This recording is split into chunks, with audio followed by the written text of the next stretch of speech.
teaming up with Cameron Brink? Yeah, I feel like I'm looking into them pouring into me, and I'm doing the same on and off the court. I'm so excited to play with Cam. You know, we're both competitive. You know, we're young, we're feisty, but we're still gonna, bring that game offensively and defensively. I know if I get beat off the dribble, Cam's swatting into the second row, so I'm ready for that too. Staying in the center section, last row. Hi, Rickea. Lauren from the 9450. Congratulations. Over here. Over here. Oh, As you transition to the league, what part of your game do you think will transition well?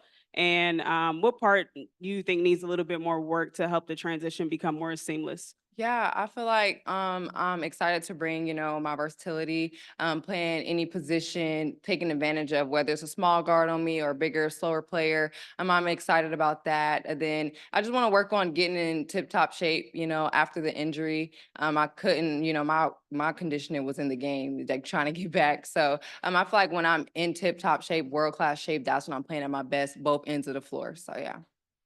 All right, we're going to turn to Zoom for a second. We're going to go with Maria and then Edwin. Maria, you're up. Maria Cornelius, 247 Sports, Tennessee. Rickea, obviously good to see you this evening. A lot of predictions had you going to Chicago. You end up going to Los Angeles. How excited are you about that? And after playing in the SEC for both Mississippi State and Tennessee, how did that prepare you for the league? Yeah, I'm definitely excited. I'm just grateful that LA believed in me. They see something in me, and I see something in them too. I had great talks with them prior to the draft. So, I'm just grateful for it all. Playing at Tennessee and Mississippi State, it's prepared me for this moment because, life is just trials, tribulations, but how you get through those. And I feel like I've overcome a lot of adversity, and I feel like I just continue to stay strong. And that's what got me where I am today. All right, Edwin, you're up. Hi, Edwin Garcia, Swisher Peel.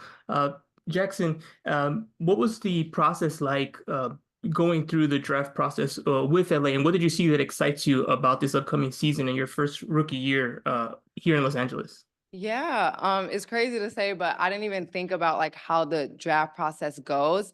I thought like you just show up to draft day and you just kind of get drafted. I didn't know like if they could even speak to you prior to the draft.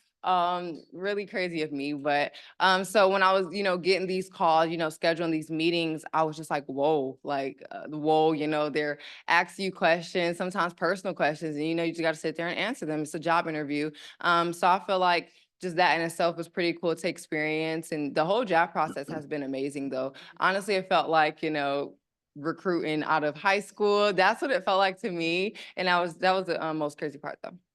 We're staying on Zoom. We're going to go with Nathan and then Gabriella. Nathan. Nathan Addison, the PR announcement. Rickea, what would you say is the most difficult challenge that you're ready to embrace in the WNBA? And is it safe to say, with just everything that has transpired just in women's sports all around, that this might be the golden era for women's basketball? Yeah, I'll answer your second question first. Definitely. This is generational. This is a generational class. I feel like this class is just so different. Now, I know this class is different. I feel like the viewership is peaking. Women's basketball is just up in an uproar. Everyone's tuning in. We average better than the men this year. Not to say, we're just in competition, but that just says a lot. And I'm just grateful to even be a part of this draft class. I feel like we're just trending in the right direction. What was your first question again? My first question was, what difficult challenge are you ready to embrace as a WNBA player? Probably the pace of the game. I feel like college to high school to college, it was a different pace. So I feel like it's probably going to be that same thing in the league, going up the world's best players. I feel like that's going to be pretty tough, but I'm excited for the challenge. All right, we're going to have two more from Zoom and then return to the room here for one more question. Gabriella, you're up, and you're going to be followed by Chris. Hi, Rickea. Gabriella Lewis, the next. You join a rich tapestry of Lady Vols players in the WNBA. You're one of 10 top 10 draftees out of Tennessee. What's it mean to join this legacy? And then, did you talk to any Vols alums while you were getting drafted? Maybe Jordan or anyone?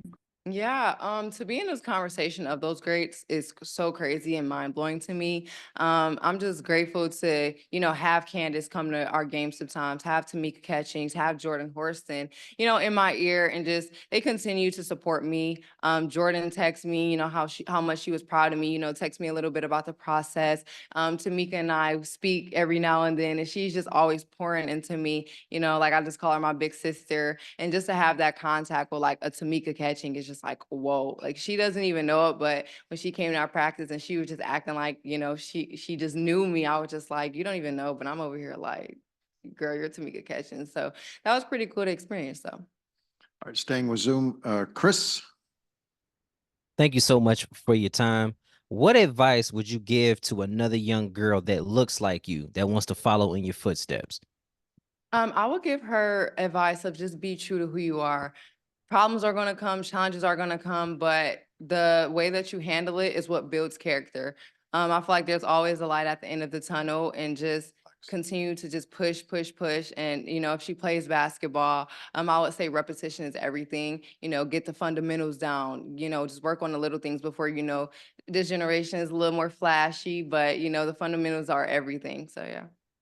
Thank you. All right, last two, all the way to your right, second row. Hi, Rickea. Alexa Philpott, ESPN. Congratulations. Thank The Sparks are such a tradition-rich franchise in the league, winning championships with legendary players. I mean, did you watch them growing up? Do you have like a perception of all that? And what excites you about hopefully being able to be part of that new era of Sparks basketball? Yeah, growing up, I didn't like basketball at all.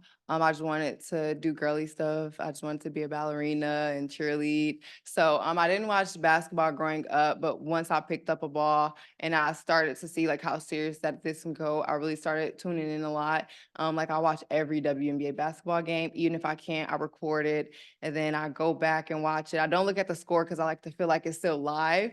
I like that excitement, but just LA as a whole, like I know they weren't where they wanted to be, championships. Everyone wants a championship. So I feel like I'm just excited to be a part of this journey. I feel like we're going to be really good. Just looking at the roster itself, I'm just excited. I watched them play, so I'm kind of familiar of like how they like to play, their style of play. So I feel like it's pretty cool, and I feel like I'm going to fit in pretty well. All right, Rickea, our final question will come from the center section, middle of the second row. Laura Hall with Knoxville News Sentinel. Before the draft, Reagan called their lottery picks foundational. Just to hear a GM, say you're going to be a foundational piece of this franchise, what does that mean to you? And also, Zaya Cook is very excited to reunite with you. How excited are you to play with Zaya again? Yes, I'm so excited to play with Zaya. It's so full circle. We grew up knowing each other. We played AAU together. We live like an hour away from each other, but like that's my best friend. So yeah, we're still like really close. But I feel like basketball is just always bringing us back together in the craziest ways. We took our 4 visits together coming out of high school. So I'm so excited to play with my girl. I feel like this is just going to reconnect us on that deep level again. What was your first question? The lottery picks to them are Yeah. foundational. Just Mhm. what does it mean to you to be considered a foundational piece of the Sparks moving forward? Yeah, I'm honored, honestly, that he said something like, she said something like that about Cam and I. And I truly believe that as well. I feel like what Cam and I bring is just foundational, like you said. I feel like we're willing to put in the work, we're willing to do whatever as rookies. So I feel like that's pretty good. And I'm just excited to get started. Rickea, thank you. Thank you. To our media, stay with us because we're going to be joined by Nadia Pach in a moment. Pach.